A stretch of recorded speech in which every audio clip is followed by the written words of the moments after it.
নমস্কার, happy family ব্লগে আপনাদের স্বাগতম। এই যে চাঁদ মামা দেখা যাচ্ছে হালকাভাবে, আর কত কুয়াশা। এই যে কুয়াশাটা আরও সকালে অনেক ছিল, তো আস্তে আস্তে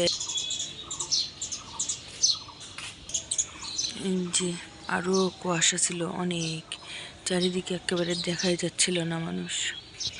একটু সময়ে যে কত ব্যবধান, আস্তে আস্তে নাই হয়ে যাচ্ছে কুয়াশাগুলো। কুয়াশা হিসেবে সেই হিসেবে ঠান্ডা নাই।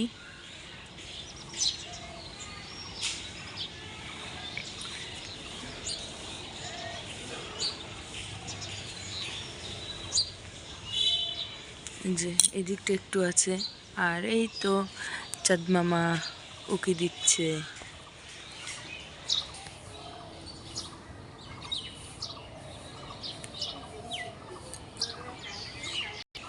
এই যে এই দিকটা একটু কুয়াশা আছে।